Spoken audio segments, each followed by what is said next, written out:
I continue to read the biography of Isaiah Berlin, Alive by Michael Ignatieff. Chapter 15, Fame, 1957 to 1963.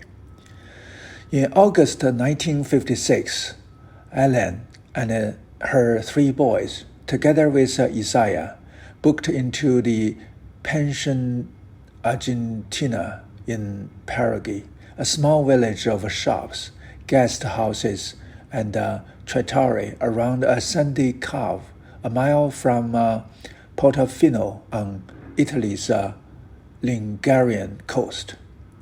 Home movies taken by Ellen from that summer concentrate on her children, sleek as seals, diving from the jetty, climbing in and out of boats, more or less ignoring a cluster of adults on a crowded beach. Stuart Hampshire and his son Julian, David Cecil, with his trousers rolled up, Lady Diana Cooper in a broad-brimmed hat, just arrived off a shipping magnate's yacht, and improbably bronzed Isaiah in swimming trunks, standing in the water, gesticulating and brimming over with talk. He did not swim. His weakened left arm prevented that, but he would remain waist-high in the water, occasionally ducking to keep cool, keeping up a steady stream of jokes and speculation with the friends who swam nearby. He liked to compare the national characteristics of the swimmers. The English looked as if they are about to be medically examined, he decided, while the French were too little and behaved as if in a nightclub. The only foreigners who were perfectly at ease, he concluded with a certain regret, were the Germans. He was experimenting with stepfatherhood that summer. He had an ambiguous position in the household as a sort of resident Russian uncle. He had never wanted children of his own and was uneasy about displacing their father, now installed in Paris. Isaiah's diplomatic skills did not desert him, however, and he forged a useful alliance with the children's nanny, Miss Lee, who did much to smooth his way with her charges. As the children grew older, he helped them into schools and colleges, wrote them affectionate letters, and provided them with dispassionate advice. They gradually discovered they could get a word in edgeways into his monologues. The Pension Argentina was to be the family's summer home for most of the next decade. They occupied a whole floor and took all their meals there. Isaiah worked most mornings in his room or in a deck chair on the roof. Even though marriage to Ellen gave him the means to retire from active academic life, he never considered doing so. Instead, the decade after his marriage proved to be one of the most creative periods in his life. It was then that he began his studies of Vico and Herder, and it was in Paraguay that he began composing the most famous of his lectures. On one memorable dictabout from the summer of 1957 or 1958, one can hear him intone over the crackle and hiss two concepts of freedom, no, of liberty. He was now 48 years old, newly married, intensely happy, at the height of his productive powers, and on the brink of fame. But his attitude towards success was complex. When he was approached by Harold Macmillan with the offer of a knighthood in the spring of 1957, his first instinct was to turn it down. He felt, as he wrote to T.S. Eliot, that he was being asked to wear a funny paper hat. When he told his mother of his decision to refuse it, her eyes filled with tears, and he decided that he must accept it after all. When the knighthood became public, his old love, Patricia Douglas, wrote him a feline letter congratulating him for his service to conversation. This barb stuck in his flesh. Throughout 1957, he was troubled with ailments, flickering eyelid, asthmatic heartbeat, which indicated psychic distress. He loved quoting the stern admonition he had read on a grave in an English churchyard: "Avoid shame." Now, Sir Isaiah, he wondered whether he had avoided it. He remained neurotic about his press coverage. He had already broken off relations with Robert Key after an article of his in Picture Post made much of Berlin's size and volubility. During the 1960s, icy letters were sent to the New Yorker, the Sunday Times, and the Daily Telegraph, complaining about the articles which, even though they were laudatory, made him feel ashamed that he had permitted them. Recognition engendered a particular kind of self-consciousness, which he began to explore in an essay on the Navette of Verdi, based on Schiller's distinction between the naive and sentimental artist. A naive artist like Verdi was unself-conscious. He was at one with the Italian Risorgimento, and all his work spoke for and to that world. Sentimental artists like Wagner made their art out of their own alienation, their own inability to identify fully with their times or with their milieu. Berlin himself loved naive art, especially Verdi, but he excelled in the highly sentimental, that is, self-conscious cultural forms like analysis, criticism, and theory. He thought of this self-consciousness as especially Jewish. If so, how was it to be lifted? In an essay on Disraeli and Marx, Berlin argued that Disraeli tried to escape Jewishness by identifying romantically with the British aristocracy and the Victorian monarchy. Marx, his apparent antithesis, overcame Jewish alienation by identifying with the proletariat.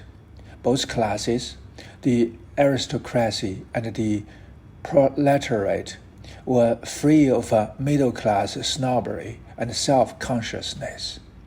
There is something of a Disraeli in Berlin's lifelong affection for aristocrats like David Cecil. The quality he admired in the well-born was the indifference to convention that went with a sense of being at ease. But how was a Jew ever to be fully at ease? Zionism, Berlin always argued, offered the Jews one avenue of escape from self-consciousness.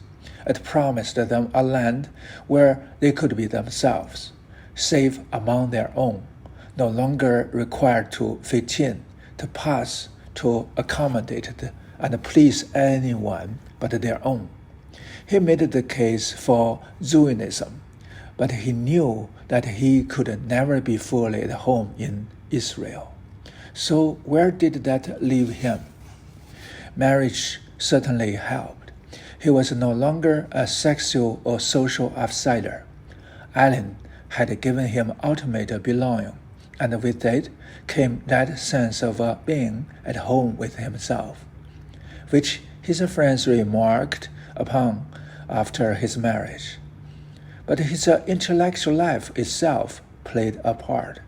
He overcame self-consciousness through empathy by identifying himself with the imaginative dilemmas of the historical figures he wrote about. He knew he could never be a naive artist himself, but close friends like Robert Silvers, then just beginning the New York Review of Books, were right to think of his temperament as essentially artistic. All of Berlin's best essays displayed genius for transposing himself into antithetical minds and imagining the worlds as it must appear through their eyes. This allowed him to explore his own dilemma about commitment, about self-consciousness itself in disguise. He sometimes worried that he became such a good ventriloquist that no one could tell where Berlin started and Herzen, Turgenev, Tolstoy, or Disraeli stopped. But this gift allowed both escape and protection. He could see how he must look through alien eyes, and the sight in general reassured him. He could rightly say, by his mid-50s, at least, that he had left behind most of the burdens of a Jewish self-consciousness. He knew who he was, and thanks to empathy, he knew how he seemed to others. His friends came to think of him as one of the freest men they had ever known. There was a spontaneity, a effervescence, a bubbling over, which his friends loved in him and which he liked in himself. He was genuinely at home with his body, with nakedness, physical afflictions, his weakened arm. The women who loved him all attested to his capacity to give of himself and to be absorbed in their life. Despite all this, he acutely sensitive relations to press attention suggested that he never entirely dropped his guard toward the gentle world that he feared celebrated his brilliance to his face, while casting doubt upon him when his back was turned. Despite anxieties about being thought too forward, he applied early in 1957 to succeed G.D.H. Cole as Cicelli Professor of Social and Political Theory. Isaiah had been encouraged to apply, but he had some worries about the outcome. He knew that his only major work was the study of Marx, published nearly 20 years before. While he enjoyed a private reputation among professional philosophers, his public reputation depended on the fame of his radio lectures. The three Oxford grandees who wrote in support of his application qualified their praise for his quickness of mind with carefully phrased doubts about his limitations. The philosopher Gilbert Raleigh said that Berlin had admitted he was no icebreaker in philosophy. A chair in political thought, on the other hand, would suit his talents. Richard Perry, Berlin's historian colleague at the All Souls, confessed that he found too much rhetorical accumulation in Isaiah's historical inevitability, and that the BBC lectures were almost too exciting by the standards of a sober scholarship. Charles Webster observed that Berlin had not yet produced a larger work of synthesis, which is confidently awaited. Their caveats mirrored his own, yet both he and they were to be proven mistaken. Since his professorship was an unquestionable success, the lectures he gave to packed house of undergraduates between the autumn of 1957 and 1965 established him as one of the most exciting teachers in Oxford of his day. Those who heard him lecture never forgot the experience, how he once said, with a memorable bet, "Whenever you hear a man speak of realism, you may always be sure that this is the prelude to some bloody deed." Listening was like an airborne adventure, in which Berlin took the audience on a swooping flight over the intellectual landscapes of the past, leaving them at the end of the hour to file out onto the high street slightly dazed, their feet not quite touching the ground. Those who listened to Berlin at the height of his powers simply did not believe that his fluency on the lecture platform caused him dread before and gloom afterwards. Lectures always involved compulsive over-preparations, endless refining from 60 pages to 30, then to 10, and finally to single headings on a single piece of paper, which were ignored when he entered the scenes-like state of a performance. Even then, his nerve did not desert him, and he would stare up at the steam pipes, windows, or chandeliers over the audience's heads, lest he be rendered speechless by a questioning gaze. The price of his uncanny oral fluency was an anxiety that he was a mere rattle, someone who, he said, cast bogus pearls before real swine. Yet for all his doubts, his professorship helped start an extraordinary revival of Oxford political theory. With J.L. Austin's death in 1960, Oxford analytical philosophy lost its driving force, while political philosophy and the history of political theory embarked upon a renaissance. Berlin presided over an ecumenical revival of serious political thinking, Marxist, Hegelian, liberal, which continues to this day. Two concepts of liberty was delivered as his inaugural lecture as a Churchill professor to a packed hall in the school's building in Oxford on 31st October 1958. He was characteristically gloomy beforehand. He had spent 2 summers in Prague dictating and redictating the lecture, cutting it back from 4 hours to a deliverable length. He had shown it to close friends like a Harvard Hart and came away convinced that he was about to give vent to a series of sonorous platitudes. In reality, it was to be the most influential lecture he ever delivered. Key elements of his creed were already in place.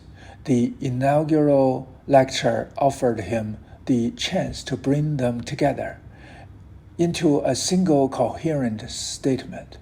He recast the earliest contrast between liberal and romantic conceptions of freedom into a sharper distinction between negative and positive liberty. This distinguished the liberal credo from its Jacobean, socialist, and communist cousins. As he put it, with a blunt succinctness, liberals want to curb authority as such, while the rest want it placed in their own hands. Negative liberty was the core of a properly liberal political creed, leaving individuals alone to do what they want, provided that their actions did not interfere with the liberty of others. Positive liberty was the core of all emancipatory theories of politics, from socialist to communist. For all such doctrines wish to use political power to free human beings to realize some hidden, blocked, or repressed potential. The European Enlightenment, he argued, was divided by central contradictions between maintaining that men should be free to choose and insisting that they should only be free to choose what it would be rational to desire. Marx had been an authentic child of Kant.